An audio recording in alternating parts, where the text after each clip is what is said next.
ની બાજુઓ વાળો એક ત્રિકોણ રચો અને પછી આ ત્રિકોણની બાજુઓને અનુરૂપ 2:3 ગુણોત્તર બાજુઓ વાળા સમરૂપ ત્રિકોણની રચના કરો। પહેલા આપણે શું દોરવાનો છે?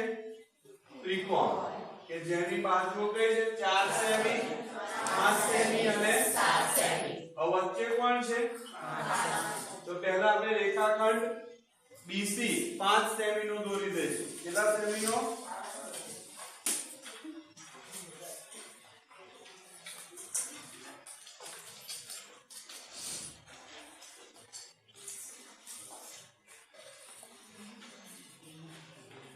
રેખાખંડ શું દોર્યો? BC કેટલા સેમી નો? 5 સેમી। હવે બી ને કેન્દ્ર રાખી કેટલી ત્રિજ્યા લેવાની? 4 સેમી ત્રિજ્યા લઈને શું માનજો? 4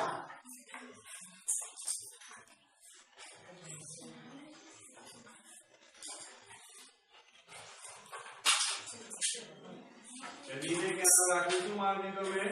4 સેમી ત્રિજ્યા લઈ ચાપ માર દીધો। બરોબર?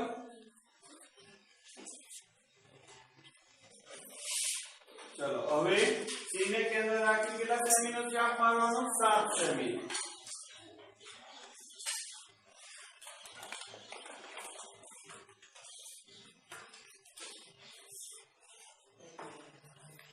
સી ને કેન્દ્ર રાખીને છેદતો ચાપ। બરોબર? આ રીતનો શું માર દેવાનો છે? ચાપ। જે છેદે છે શું નામ આપી દઈશું આપણે? એ।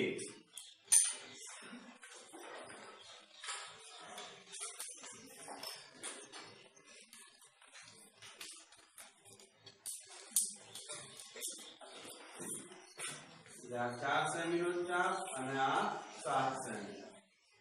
બરોબર? આ કિરણ BC ને શું કરીશું? આપણે લંબાઈ દઈશું।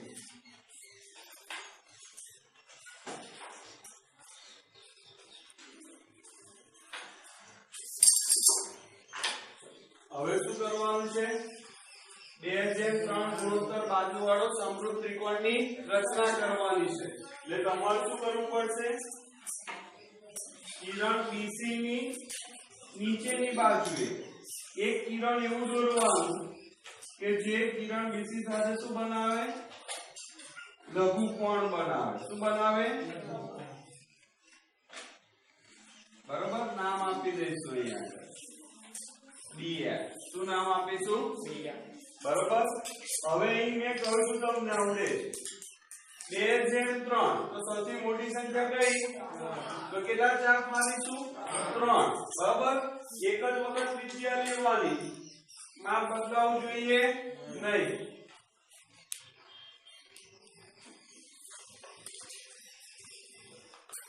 એક,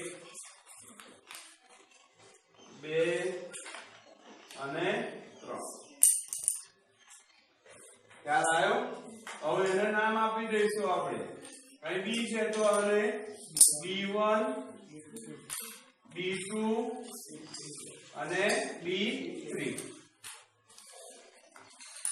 બરોબર? હવે શું કરવાનું છે? મેં શું કહ્યું હતું? છેદમાં જે સંખ્યા હોય કેટલા છે? 3। તો આપણે B3 ને C સાથે શું કરવાનો? જોડવાનો।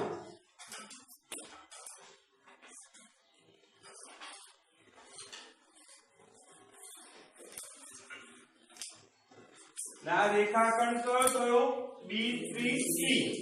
બરાબર? અને સમાંતર શું દોરવાનો? રેખાખંડ। શેમાંથી પસાર થતો અહીં જોવાનો? કોણ છે? 2। તો B2 માંથી શેમાંથી? એટલે આના માટે તમારે અનુકોણની રચના કરવી પડે। શેની રચના કરવી પડે? બરાબર? તો અનુકોણ રચવા માટે શું કરવાનું? તો ધ્યાનથી જોજો શું કરું છું। કોને કેન્દ્ર રાખ્યું મેં? B3। બરોબર? અને બંને બાજુને છેદે એ રીતનો શું માર દીધો મેં? ચાપ માર દીધો। આ ચાપ ઉઠાવવાનો, ત્રિજ્યા બદલવાની નહીં। અને કોને કેન્દ્ર રાખ્યું મેં હવે B2 ને અને શું માર દીધો મેં 4 ખ્યાલ આવ્યો હવે શું કરીશ ત્રિજ્યા બદલીશ કેટલી ત્રિજ્યા રાખીશ જે આ બે બાજુઓને છેદે છે એટલી એટલે જો ફરી કરતી લઈ લીધી મેં ત્રિજ્યા કમ્પ્લીટ બરોબર ખ્યાલ આવી ગયો આટલી ત્રિજ્યા લેવાની અને અહીં આગળ જે છેદે છે ત્યાંથી શું મારીશ 4 ખ્યાલ આવ્યો બરોબર આટલો ચાપ મારવાનો છે હવે શું કરવાનું B2 માંથી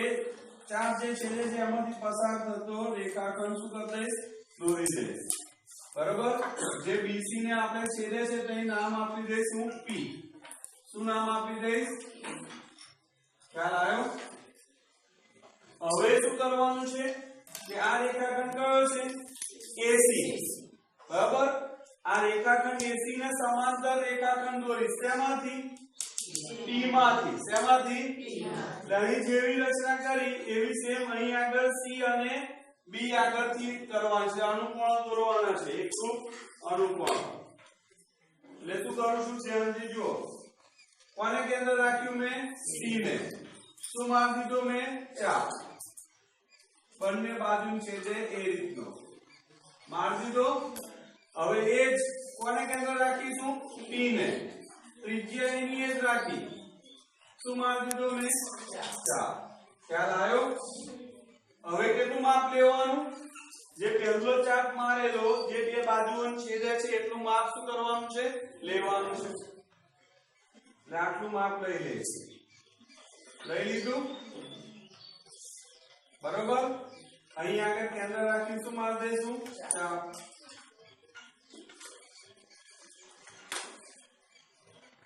બરોબર હવે શું કરવાનું છે મારે P અને જે છેદે છે એ બિંદુમાંથી પસાર થતો શું દોરવાનો રેખાખંડ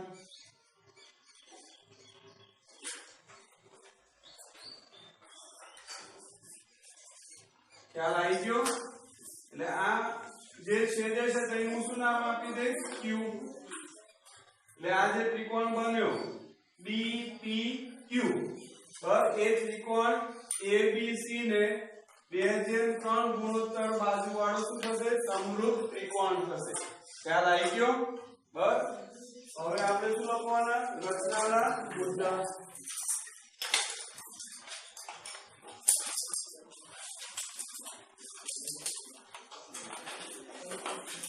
તો સિમ્પલ મુદ્દા લખવાના આ AB કેટલી લીધી બાજુમાં 4 સેમી AB બરાબર 4 સેમી પછી BC બરાબર 5 સેમી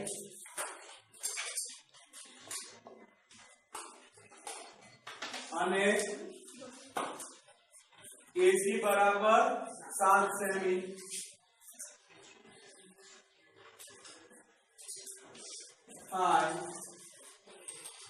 તેવો ત્રિકોણ ABC રચો ત્રિકોણ ABC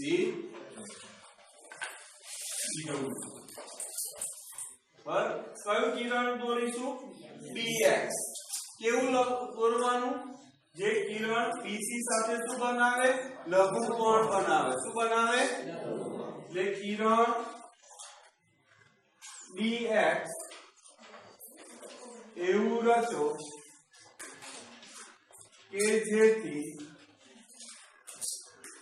કિરણ BX એ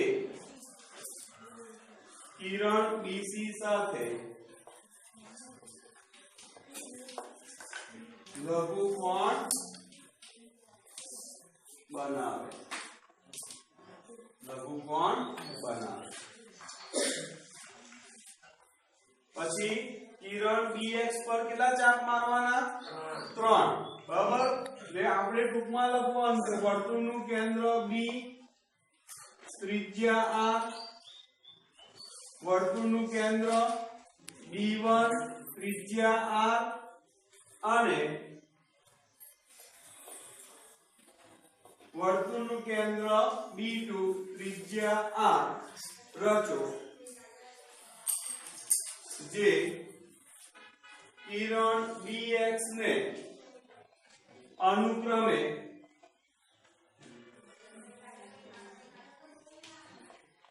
B1 B2 અને B3 માં છેદે છે ખ્યાલ આવ્યો પછી શું કર્યું મેં રેખાખંડ B3C રચો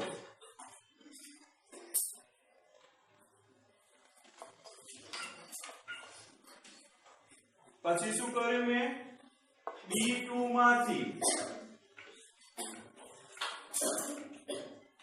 રેખાખંડ B3C ને સમાંતર રેખાખંડ B2P રચો જે કિરણ BC ને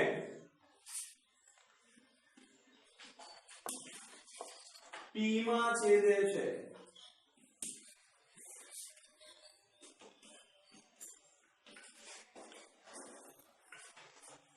બરોબર હવે ફરી અહીંયા કરતી P માંથી રેખાખંડ AC ને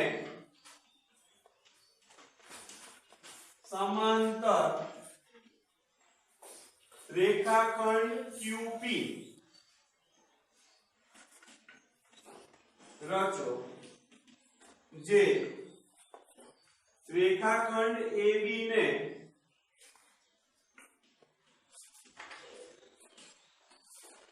Q માં છેદે છે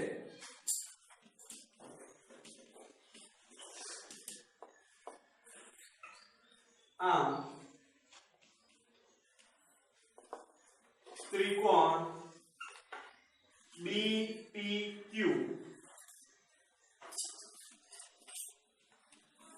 માગે